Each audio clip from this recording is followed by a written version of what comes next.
And we're getting new information about how President Trump made the call to order the killing of General Soleimani. New York Times reporting the Pentagon gave Trump a range of options on dealing with Iranian aggression, and he chose the most extreme choice. Now, I'm going to read from the Times report here directly. Quote, after initially rejecting the Soleimani option on December 28th and authorizing airstrikes on an Iranian-backed Shiite militia group instead, a few days later, Trump watched fuming as television reports showed Iranian-backed attacks on the American embassy in Baghdad. According to Defense Department administration officials, by late Thursday, the president had changed his mind and gone for the extreme option. Top Pentagon officials were stunned. The report also says some senior officials were disputing the intelligence that was warning of imminent threats to Americans. Plus, both the Times and the Washington Post reporting that the president took action out of concern that he would look weak if he didn't. And there's also controversy as well as confusion over Trump's threats to bomb Iranian cultural sites. Secretary of State Mike Pompeo, he was asked about that on the Sunday morning talk shows. So why is the president threatening Iran with war crimes? Yeah, we'll behave lawfully. We'll behave inside the system. We always have and we always will, George. You know that. Pompeo then was pressed to further clarify what his boss, the president, was saying. When the president said he had 52 Iranian sites, including sites important to the Iranian culture, that wasn't accurate? George, I've seen what we are planning in terms of the target set. I'm sure the Department of Defense is continuing to develop options. The American people should know that every target that we strike will be a lawful target, and it will be a target designed at the singular mission of protecting and defending America. President Trump has been diligent about that. He doesn't want war. He's talked about this repeatedly. He is a reluctant participant in this, but he will never shy away from protecting America. Okay, but once again here, a cabinet member of this president's administration was contradicted. And in fact, he was done so within just a few hours of that appearance. President Trump saying, I'm going to quote here on Air Force One, while the cameras weren't rolling, but reporters were taking notes, this from the president, they're allowed to kill our people. They're allowed to torture and maim our people. They're allowed to use roadside bombs and blow up our people, and we're not allowed to touch their cultural sites. It doesn't work that way. Then there is a question about congressional notification. Now, to make a long story short, lawmakers were not even informed in advance of the airstrike, and Democrats are livid. Here's just one of them, Senator Chris Murphy of Connecticut. Well, I haven't seen any of the intelligence. You know, of course, the War Powers Act, which is the law of the United States, requires the president to consult with Congress before carrying out any military strikes overseas. The president is in violation of the War Powers Act, so none of us can sit here and opine as to whether this was necessary. And joining us now, Professor Tom Nichols of the U.S. Navy War College, and he's speaking on behalf of himself, not the college itself. Tom, thank you as always. And let's first do the process, then we'll get to some of the consequences. But the process in which it was decided, where they gave him a menu of options, never thinking he'd go for, option number 4, but seemingly changing his mind because he didn't, when looking at the live pictures, want basically the U.S. Embassy to become his Benghazi, and that was the driving imprimatur here for him to go where he went, catching seemingly everyone off guard. I'm not shocked by anything after the past 3 years, but nonetheless, it seems that it was an image issue more than a strategic one that drove him to do what he did. I think that's always true of this president. I think it's important to remember the president doesn't have a really deep understanding of any of this stuff. This is the president who didn't understand the difference between the Quds force that Soleimani led and the Kurds in Iraq, who are our allies. This is not a president who ever had any background in this stuff or thought a whole lot about it, and still doesn't seem to be thinking very deeply about it. So he reacts emotionally to things as they happen. And I suspect that there were people who put this option on the table because they really wanted it. I think there are probably people in the military who wanted to go after Soleimani, and understandably so, since he's been conducting irregular warfare against us in that region for years. But I think there were probably also people who put it down there saying, well, here's the most extreme option, but you don't want to take that.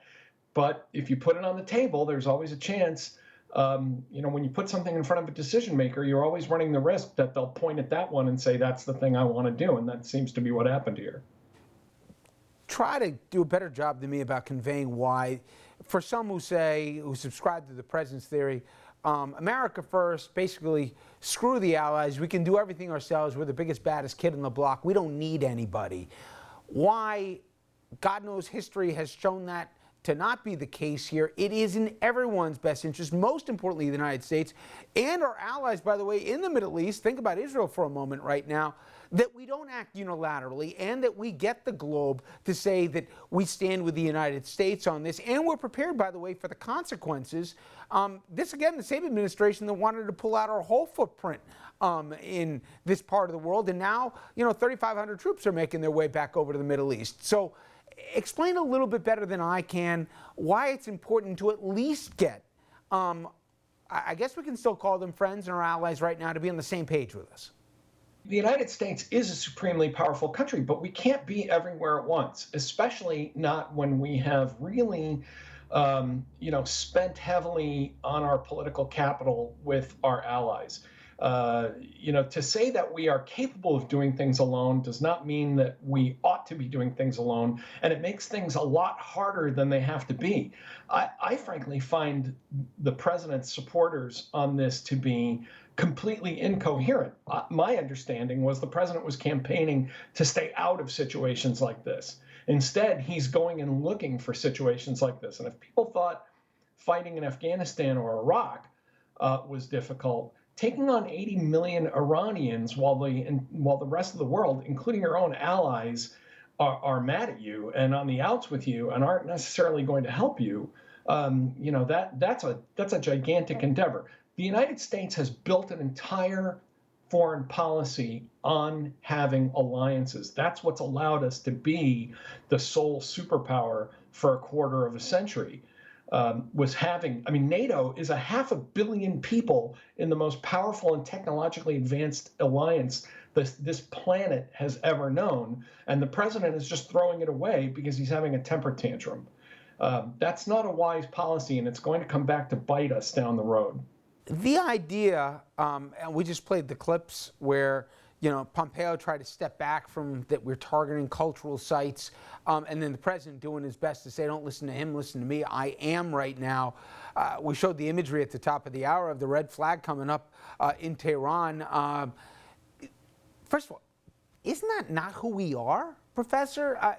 That's the distinction between us, in effect, the people that we're trying to show that we're far more evolved than, but more than the morality of it, it's just dumb. You're just inviting here unifying disparate forces to have a common enemy, which is us, if you go after cultural. We've seen that throughout history, haven't we? Yeah, you're right that it's not who we are.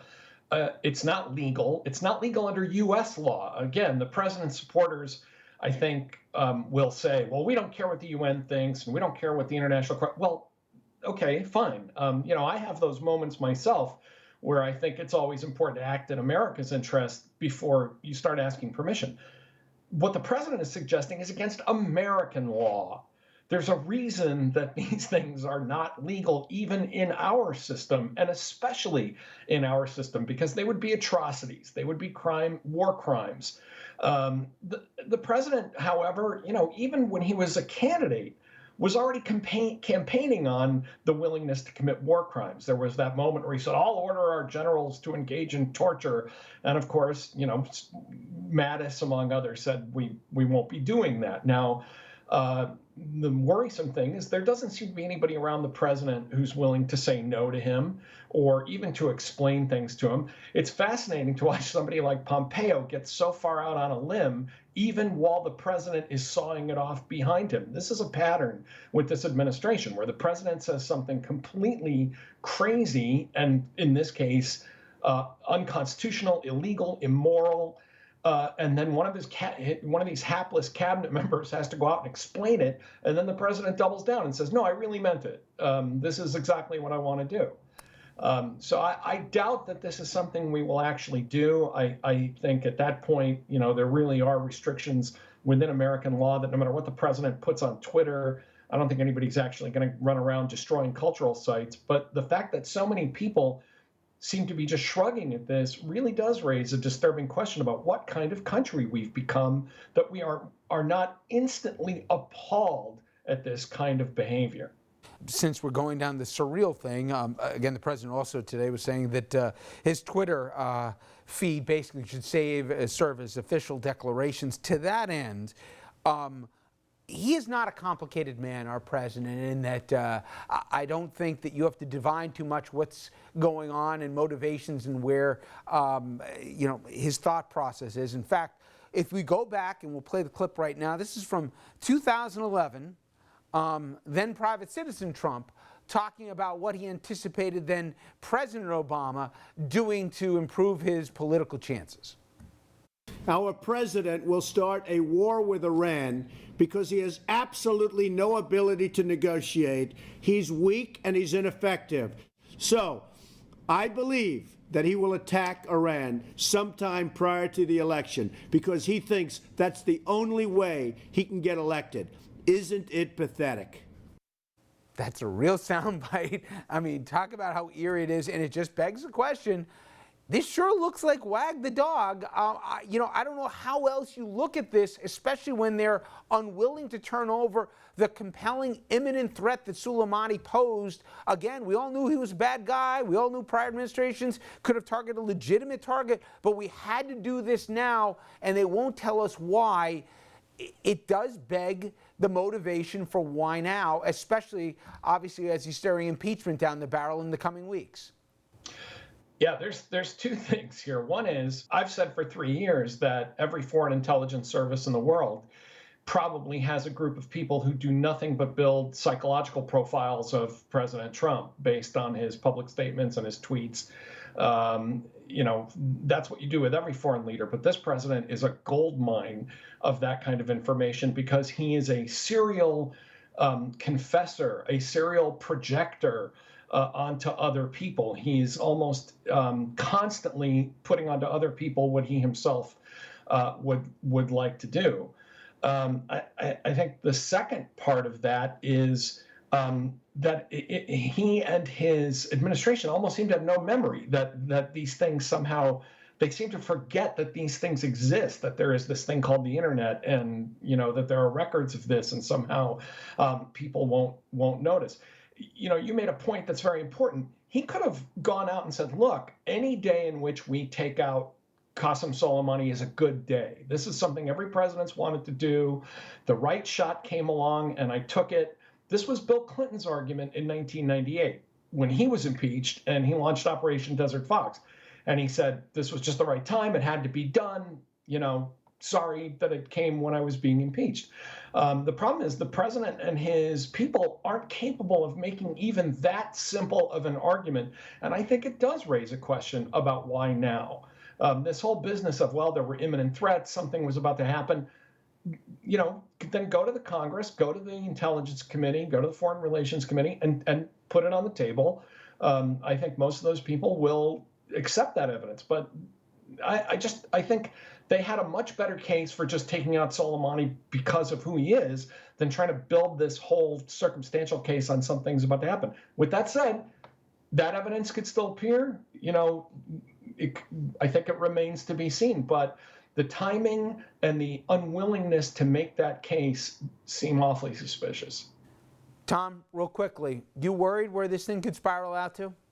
Major wars happen now when someone makes a mistake, when they make a miscalculation, when they're not thinking ahead. And that's the thing that really worries me, is that down the line, this produces some kind of an unforeseeable, incredibly dangerous moment where the entire, where peace in the world becomes unraveled because we just weren't thinking even 5 minutes ahead. And that's what really concerns me.